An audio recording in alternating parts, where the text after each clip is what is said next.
Student अज की video में आप करन जा रहे हैं एक्सरसाइज 5.3 का क्वेश्चन नंबर 4 तो क्वेश्चन की स्टेटमेंट इस तरह है जी। Numbers 1 to 10 are written on 10 separate slips, one number on one slip, kept in a box and mixed well. पहली लाइन के आपां क्या गया है 1 तो लैके 10 तक आपां नंबर लिखने हैं, 10 डिफरेंट स्लिप्स बनानियां हैं उसदियां। एक स्लिप के उपर सिर्फ एक नंबर लिखना है तो उसनों आपां एक बॉक्स विच पा के मिक्स कर देना है। One slip is chosen from the box without looking into it. हुण आपां बॉक्स दे विच बिना देखे उस विचों आपां एक स्लिप बाहर कड्ढनी है। What is the probability of, तो आपां प्रोबेबिलिटी फाइंड आउट करनी है जिहड़ी आपां स्लिप बाहर कड्ढी है। गैटिंग ए नंबर 6 की चांसिस हैं, की प्रोबेबिलिटी है कि वो जो नंबर आप स्लिप आपां बाहर कड्ढी है वो उसदे उपर 6 लिखिया होया है। ਜਾਂ गैटिंग ए नंबर लैस दैन 6 ਜਾਂ वो जो स्लिप है उसके कोई भी नंबर है 6 तो छोटा है। गैटिंग ए नंबर ग्रेटर दैन 6 तो वड्डा नंबर की की प्रोबेबिलिटी है वो फाइंड आउट करनी है, वो जो आप स्लिप फाइंड आउट मतलब कढ़ रहे हैं विचों। And getting a one digit number, हुण वन डिजिट नंबर अपने को की होंदे हैं 1 तो लैके 10 तक, 1 2 3 4 5 6 7 8 9 तक अपने को वन डिजिट नंबर है। जो 10 है वो 2 डिजिट नंबर है, इस दे विच 2 डिजिट्स यूज हो रहे हैं 1 ਅਤੇ 0। तो आपां हुण ये चारां क्वेश्चनस की एक एक करके आपां प्रोबेबिलिटी फाइंड आउट करनी है। तो आओ पहला पंजाबी विच स्टेटमेंट नूं पढ़दे हां ते फिर इसनूं सॉल्व करांगे। हुण पंजाबी विच स्टेटमेंट इस तरह है जी। 10 ਵੱਖ-ਵੱਖ पर्चियां ते 1 ਤੋਂ 10 तक संख्यावां लिखियां होईयां हन। एक पर्ची ते एक संख्या उसनूं एक बक्से विच रख के चंगी तरह मिला दिता जांदा है। बक्से दे अंदर देखे बिना एक पर्ची कड्ढी जाती है। हेठ लिखियां दी संभावना की है कि वो जो आपां पर्ची कड्ढी है उसते संख्या 6 प्राप्त करना, इसकी की संभावना है। जां उस पर्ची ते 6 तो छोटी एक संख्या प्राप्त होने की की संभावना है, जां 6 तो वड्डी संख्या प्राप्त होने की की संभावना है, जां एक अंक की एक संख्या प्राप्त होने की संभावना आपां पता करनी है। तो आओ इस क्वेश्चन को आपां सॉल्व कर। स्टूडेंट इस क्वेश्चन को सॉल्व करने तो पहले आप देखना है कि इस क्वेश्चन के जो फॉर्मूला यूज होना है वो किहड़ा यूज करना है। आप इसके टोटल 3 पार्ट हैं, 3 पार्ट्स के आप सेम फॉर्मूला यूज करना है प्रोबेबिलिटी ऑफ इवेंट। तो प्रोबेबिलिटी ऑफ इवेंट को आप डिनोट करते हैं PE नाल। PE लिखा हो तो उसको आप कहना है प्रोबेबिलिटी ऑफ इवेंट, जां पंजाबी में PE की कहा जाता है घटना की संभावना। तो इसका फॉर्मूला की होंदा है English which probability of event को आप लिखते हैं number of favourable outcome divide by total possible outcome. तो मैं इसमें शॉर्ट फॉर्म में इस लिखा है NOFO, number of favourable outcome, TPO total possible outcome.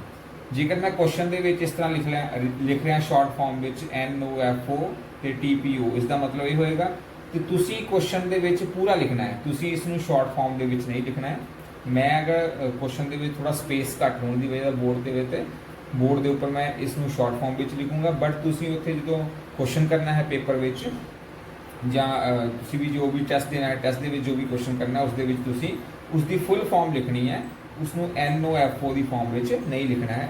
मैं इत्थे लिख रहा क्योंकि थोड़ा स्पेस घट है, इस करके मैं इसनूं शॉर्ट फॉर्म में लिख रहा। बट तुसी जो पेपर में लिखना है तो तुसी इसका पूरा फॉर्मूला लिखना है। इस तरह आप पंजाबी में की कहांगे किसी घटना की संभावना का की फॉर्मूला होंदा है अनुकूल परिणामां की संख्या बटा कुल परिणामां की संख्या। तो मैं इसनूं शॉर्ट फॉर्म में लिखूँगा ऐड़ा पप्पा दद्दा सस्सा अनुकूल परिणामां की संख्या, तो नीचे अपने को है कुल परिणामां की संख्या। बट तुसी पेपर दे विच इसनूं पूरा लिखना है, तुसी ये शॉर्ट फॉर्म यूज नहीं करनी है। तो आओ हुण आपां क्वेश्चन स्टार्ट करते हैं जी। स्टूडेंट सॉल्व करने क्वेश्चन जी। क्वेश्चन के अपन की क्या गया है 10 अलग अलग स्लिप्स हैं, उन्होंने उपर 1 तो लैके 10 तक आप संख्यावां लिखिया हुई हैं, नंबरस लिखे हुए हैं। इसका मतलब अपने को जो टोटल आउटकम्स हैं वो कुल परिणाम वो अपने को किन्ने आ जाएंगे 10, क्योंकि अपने को 10 ही स्लिप्स हैं।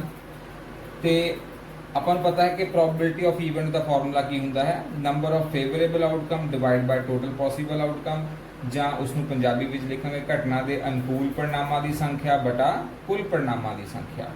हुण आपां जो पहला प्रोबेबिलिटी फाइंड आउट करनी है वो किसकी फाइंड आउट करनी है गैटिंग ए नंबर 6। ਹੁਣ ਆਪਾਂ ਇਸ ਦੇ ਵਿੱਚ ਦੇਖਣਾ ਹੈ ਕਿ ਆਪਣੇ ਜੋ ਫੇਵਰੇਬਲ ਆਊਟਕਮ ਕਿੰਨੀਆਂ ਹਨ। ਟੋਟਲ ਆਊਟਕਮ ਆਪਾਂ ਨੂੰ ਪਤਾ ਹੈ, ਕੁੱਲ परिणाम ਕਿੰਨੇ ਹਨ 10, ਕਿਉਂਕਿ 10 ਸਲਿਪਸ ਹਨ। 10 ਸਲਿਪਸ ਦੇ ਵਿੱਚੋਂ ਕੋਈ ਵੀ ਸਲਿਪਸ ਆਪਣੇ ਕੋ ਆ ਸਕਦੀ ਹੈ। ਤੇ ਆਪਾਂ ਹੁਣ ਫਾਈਂਡ ਆਊਟ ਕਰਨਾ ਹੈ ਕਿ 6 ਦੀ ਪ੍ਰੋਬੇਬਿਲਿਟੀ ਕਿ ਆਪਣੇ ਕੋ ਜੋ ਸਲਿਪ ਆਪਾਂ ਬਾਹਰ ਕੱਢੀ ਹੈ ਉਸ ਸਲਿਪ ਤੇ 6 ਲਿਖਿਆ ਹੋਵੇ, ਇਸ ਦੇ ਕੀ ਚਾਂਸਸ ਹਨ ਜਾਂ ਇਸ ਦੀ ਕੀ ਪ੍ਰੋਬੇਬਿਲਿਟੀ ਹੈ। ਤੇ ਆਪਾਂ ਫਾਈਂਡ ਆਊਟ ਕਰਨਾ ਹੈ ਨੰਬਰ ਆਫ ਫੇਵਰੇਬਲ ਆਊਟਕਮ, ਕਿੰਨੀਆਂ ਸਲਿਪਸ ਹਨ ਜਿਨ੍ਹਾਂ ਤੇ 6 ਲਿਖਿਆ ਹੋਇਆ ਹੈ। ਸਿਰਫ ਇੱਕ ਸਲਿਪ ਹੈ, ਇਸ ਦਾ ਮਤਲਬ ਨੰਬਰ ਆਫ ਫੇਵਰੇਬਲ ਆਊਟਕਮ ਆਪਣੇ ਕੋ 1 ਆ ਜਾਏਗਾ ਤੇ ਟੋਟਲ ਆਊਟਕਮ ਆਪਣੇ ਕੋ ਕਿੰਨੀਆਂ ਹਨ 10। ਇਟ ਮੀਨ 6 ਆਉਣ ਦੀ ਜੋ ਪ੍ਰੋਬੇਬਿਲਿਟੀ ਉਹ ਕਿੰਨੀ ਆਏਗੀ 1/10।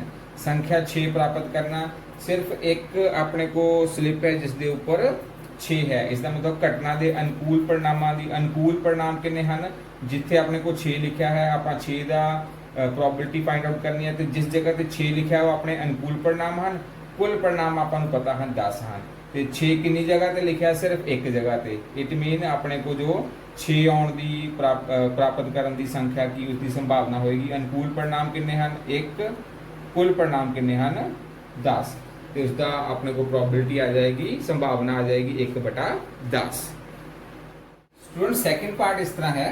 ਹੁਣ ਆਪਾਂ ਪ੍ਰੋਬੇਬਿਲਿਟੀ ਕਿਸ ਦੀ ਫਾਈਂਡ ਆਊਟ ਕਰਨੀ ਹੈ। ਪ੍ਰੋਬੇਬਿਲਿਟੀ ਗੈਟਿੰਗ ਅ ਨੰਬਰ ਲੈਸ ਦੈਨ 6, 6 ਤੋਂ ਛੋਟਾ ਨੰਬਰ ਕਿ ਆਪਾਂ ਕੀ ਚਾਂਸਸ ਹੈ ਉਹ ਜੋ ਸਲਿਪ ਆਪਾਂ ਕੱਢੀ ਹੈ ਉਸ ਤੇ 6 ਤੋਂ ਛੋਟਾ ਨੰਬਰ ਹੈ ਤੇ ਆਪਾਂ ਨੂੰ ਦੇਖਣਾ ਹੈ ਕਿ ਨੰਬਰ ਆਫ ਫੇਵਰੇਬਲ ਆਊਟਕਮ ਹੈ 6 ਤੋਂ ਕੋਈ ਵੀ ਨੰਬਰ ਛੋਟਾ ਆ ਜਾਵੇ ਤਾਂ ਆਪਣੇ ਕੋਲ ਫੇਵਰੇਬਲ ਆਊਟਕਮ ਹੈ। ਟੋਟਲ ਆਊਟਕਮ ਆਪਣੇ ਕੋਲ 10 ਹੀ ਹਨ ਤੇ 6 ਤੋਂ ਕਿੰਨੇ ਛੋਟੇ ਨੰਬਰ ਹਨ 1 2 3 4 5। ਇਟ ਮੀਨ ਫੇਵਰੇਬਲ ਆਊਟਕਮ ਆਪਣੇ ਕੋਲ 5 ਆ ਜਾਣਗੀਆਂ। ਟੋਟਲ ਪੋਸੀਬਲ ਆਊਟਕਮ 10 ਹੈ।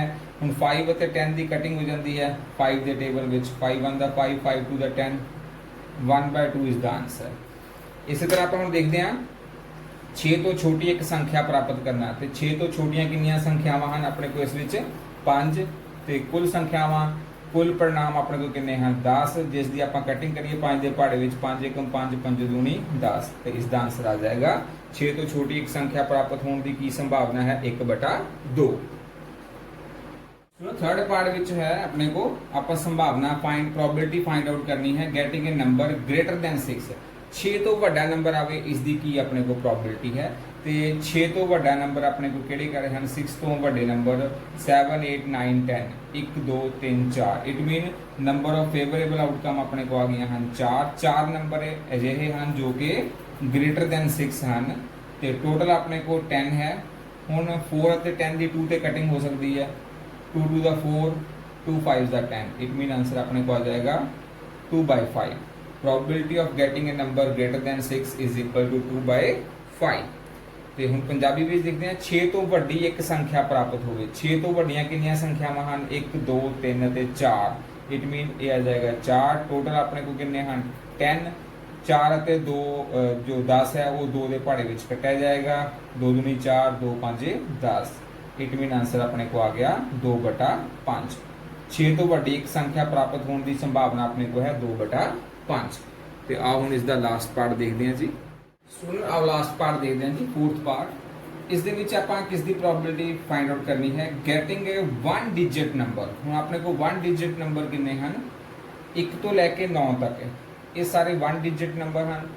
ਇਹ ਜੋ 10 ਹੈ ਇਸ ਦੇ ਵਿੱਚ 2 ਡਿਜਿਟਸ ਯੂਜ਼ ਹੋ ਰਹੇ ਹਨ 1 ਅਤੇ 0। ਇਟ ਮੀਨ ਆਪਣੇ ਕੋਲ 1 ਡਿਜਿਟ ਨੰਬਰ ਟੋਟਲ ਕਿੰਨੇ ਹਨ 9 ਤੇ ਟੋਟਲ ਕੁੱਲ परिणाम ਆਪਣੇ ਕੋਲ ਕਿੰਨੇ ਹਨ ਟੋਟਲ ਆਊਟਕਮ ਕਿੰਨੇ ਹਨ 10 ਤੇ number of favourable outcome 1 digit number ਆਪਣੇ ਕੋਲ ਕਿੰਨੇ ਹਨ ਇਸ 10 ਸਲਿਪਸ ਦੇ ਵਿੱਚ ਸਿਰਫ 9 ਆਪਣੇ ਕੋਲ ਹਨ 1 digit number. It mean favourable outcome ਆਪਣੇ ਕੋਲ ਆ ਜਾਣਗੀਆਂ 9 ਟੋਟਲ ਆਊਟਕਮ ਆਪਣੇ ਕੋਲ ਹੈ 10। It mean probability of getting a 1 digit number is equal to 9/10। ਤੇ ਇੱਕ ਅੰਕ ਦੀ ਇੱਕ ਸੰਖਿਆ ਪ੍ਰਾਪਤ ਕਰਨਾ ਇਸ ਦੀ ਕੀ ਸੰਭਾਵਨਾ ਆਏਗੀ ਆਪਣੇ ਕੋਲ। ਇੱਕ ਅੰਕ ਵਾਲੀਆਂ ਕਿੰਨੀਆਂ ਸੰਖਿਆਵਾਂ ਹਨ ਜਿਨ੍ਹਾਂ ਵਿੱਚ ਇੱਕ ਹੀ ਅੰਕ ਯੂਜ਼ ਹੋਇਆ ਹੈ ਉਹ ਆਪਣੇ ਕੋਲ 9 ਤੱਕ ਇੱਕ ਅੰਕ ਹੈ। 10 ਦੇ ਵਿੱਚ ਆਪਣੇ ਕੋਲ 2 ਅੰਕ ਯੂਜ਼ ਹੋ ਗਏ ਹਨ 1 ਅਤੇ 0। ਇਸ ਦਾ ਮਤਲਬ ਘਟਨਾ ਦੇ ਅਨੁਕੂਲ परिणामां ਦੀ ਸੰਖਿਆ ਕਿੰਨੀ ਆ ਗਈ ਹੈ ਇੱਕ ਅੰਕਾਂ ਦੀਆਂ ਸੰਖਿਆਵਾਂ ਕਿੰਨੀਆਂ ਹਨ ਆਪਣੇ ਕੋਲ 9। ਕੁੱਲ ਸੰਖਿਆਵਾਂ ਕੁੱਲ परिणाम ਆਪਣੇ ਕੋਲ ਹਨ 10। ਸਟੂਡੈਂਟ ਤੁਹਾਨੂੰ ਇਹ ਕੁਐਸਚਨ ਅੱਛੀ ਤਰ੍ਹਾਂ ਸਮਝ ਲੱਗ ਗਿਆ ਹੋਵੇਗਾ। ਮੈਂ ਕਾਫੀ ਈਜ਼ੀ ਵੇ ਨਾਲ ਕਰਵਾਉਣ ਦੀ ਕੋਸ਼ਿਸ਼ ਕੀਤੀ ਹੈ। ਜੇਕਰ ਵੀਡੀਓ ਤੁਹਾਨੂੰ ਅੱਛੀ ਲੱਗੀ ਹੈ ਤਾਂ ਇਸ ਨੂੰ ਲਾਈਕ ਅਤੇ ਸ਼ੇਅਰ ਜ਼ਰੂਰ ਕਰ ਦੇਣਾ। ਮੇਰੇ ਚੈਨਲ ਨੂੰ ਸਬਸਕ੍ਰਾਈਬ ਜ਼ਰੂਰ ਕਰ ਦੇਣਾ ਤੇ ਬੈਲ ਆਈਕਨ ਨੂੰ ਵੀ ਜ਼ਰੂਰ ਪ੍ਰੈਸ ਕਰ ਦੇਣਾ ਤਾਂ ਜੋ ਮੇਰੀ ਨੈਕਸਟ ਵੀਡੀਓ ਦੀ ਨੋਟੀਫਿਕੇਸ਼ਨ ਤੁਹਾਨੂੰ ਮਿਲ ਸਕੇ। ਧੰਨਵਾਦ।